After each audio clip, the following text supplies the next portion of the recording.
പരിശുദ്ധ അമ്മയ്ക്കും ഈശോയ്ക്കും കൊടാനുകൂടി നന്ദി പറയുന്നു. എൻ്റെ പേര് ഫ്രാൻസിസ്. ഞാൻ വയനാട് മാനന്തവാടിയിൽ നിന്ന് വരുന്നു. ഞാനിവിടെ ഉടമ്പടി എടുത്തത് 2019 ജൂൺ 26-നാണ്. പക്ഷേ അതിനു മുന്നേ 2019 ഏപ്രിൽ മാസത്തിൽ ഞാനിവിടെ വന്ന് ഉടമ്പടി എടുക്കാൻ വേണ്ടി. അന്ന് എല്ലാ ദിവസവും ഉടമ്പടി ഇല്ലാത്തതുകൊണ്ട് അന്ന് ഉടമ്പടി എടുക്കാൻ സാധിച്ചില്ല. ഞാൻ തിരിച്ചു പോയി. എൻ്റെ നിയോഗമായിരുന്നു, ഞാനൊരു സ്പെയർ പാർട്സ് കട നടത്തിക്കൊണ്ടിരിക്കുകയായിരുന്നു. കച്ചവടമെല്ലാം കുറഞ്ഞപ്പോൾ ഞാനത് നിർത്തി. അപ്പോൾ ഒരുപാട് സാധനങ്ങൾ ബാക്കി വന്നു. അത് ഒരു വർഷമായിട്ട് വിറ്റുപോകാൻ സാധിച്ചില്ല.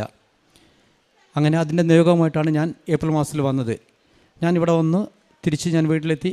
ഒരാഴ്ചയ്ക്കുള്ളിൽ തന്നെ എൻ്റെ ആ സാധനങ്ങൾ മുഴുവൻ ഞാൻ ഉദ്ദേശിക്കുന്നാലും വിലയിൽ അതെല്ലാം വിറ്റുപോയി. ഈശോയ്ക്കും പരിശുദ്ധ അമ്മയ്ക്കും ഞാൻ നന്ദി പറയുന്നു.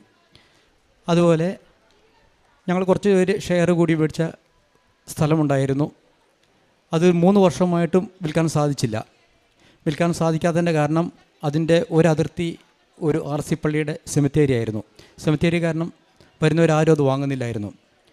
അച്ഛൻ്റെ യൂട്യൂബ് ആരാധനയിൽ കൂടിക്കൊണ്ടിരിക്കുമ്പോൾ അച്ഛൻ പറഞ്ഞായിരുന്നു, ഫെബ്രുവരി 25, 26, 27 ദിവസങ്ങളിൽ വിൽക്കാൻ പറ്റാത്ത സ്ഥലങ്ങളിൽ പോയി പ്രാർത്ഥിക്കാൻ.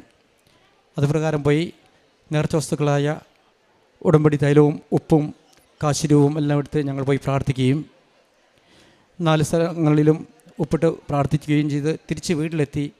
അരമണിക്കൂറിനുള്ളിൽ തന്നെ ആ സ്ഥലം വിൽക്കാൻ സാധിച്ചു.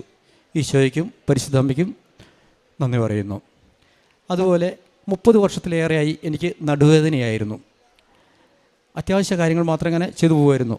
2021 പൂർണ്ണമായിട്ട് ഞാൻ കിടപ്പിലായി, ഡിസ്ക് പ്രൊലാപ്സ് കാരണം.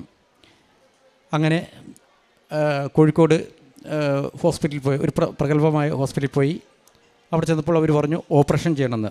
ഓപ്പറേഷൻ ചെയ്യാൻ ഞങ്ങൾക്ക് ബുദ്ധിമുട്ടുള്ളതുകൊണ്ട് ഞങ്ങൾ തിരിച്ചു പോന്നു. പരിശുദ്ധ അമ്മയോട് നിരന്തരമായി പ്രാർത്ഥിക്കുന്നുണ്ടായിരുന്നു ഓപ്പറേഷൻ ഇല്ലാണ്ട് എൻ്റെ അസുഖം മാറണമെന്ന്. അങ്ങനെ വീണ്ടും 1 മാസം കഴിഞ്ഞപ്പോഴും എനിക്ക് ഒട്ടും നടക്കാൻ പറ്റാണ്ട്, തീരെ നടക്കാൻ പറ്റാണ്ട്, വണ്ടിയിൽ കയറാൻ പോലും എനിക്ക് പറ്റില്ല. അങ്ങനെ എടുത്തു കയറ്റിയാണ് എന്നെ കൊണ്ടുപോയത്. അവിടെ ചെന്നപ്പോഴും വേറെ ഹോസ്പിറ്റലിലേക്കാണ് പോയത്. അവിടെ ചെന്നപ്പോഴും അവർ പറഞ്ഞു, ഇത് നിസ്സാരമായ കാര്യമല്ല, ഇത് സർജറി ചെയ്യാണ്ട് പറ്റില്ല എന്ന് പറഞ്ഞു. അതും കീ ഹോളൊന്നും പറ്റില്ല, ഓപ്പൺ സർജറി തന്നെ ചെയ്യണമെന്ന് പറഞ്ഞു. പക്ഷേ ഞങ്ങളുടെ പ്രാർത്ഥന കാരണം അവരതിൻ്റെ ഡേറ്റെല്ലാം തന്നു വിട്ടു. പക്ഷേ വീട്ടിൽ നിന്ന് വീണ്ടും ഓപ്പറേഷൻ ഞങ്ങൾ വിധേയമല്ലാത്തതുകൊണ്ട് ഒരു ഒപ്പീനിയൻ എടുക്കാൻ വേണ്ടി ഞങ്ങളുടെ നാട്ടിൽ തന്നെ, വയനാട്ടിൽ തന്നെ ഒരു ഹോസ്പിറ്റലിൽ പോവുകയും അവിടുന്ന് ഡോക്ടർ പറഞ്ഞു ഓപ്പറേഷൻ ചെയ്യേണ്ട, 1 ആഴ്ച അവിടെ കിടക്കുക. അവിടുന്ന് ചെറിയ ചികിത്സകളൊക്കെ തന്നു. വീട്ടിൽ പോയിട്ട് 1 മാസം വെയിറ്റിട്ട് കിടന്ന് റെസ്റ്റ് എടുക്കാൻ പറഞ്ഞു.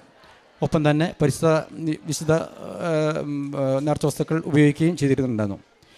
ഇന്ന് ഒരു കുഴപ്പമില്ലാണ്ട് പൂർണ്ണമായിട്ടും എനിക്ക് നടുവേദന സൗഖ്യപ്പെട്ട് കിട്ടി. പിന്നെ പ്രേക്ഷിത പ്രവർത്തനങ്ങൾ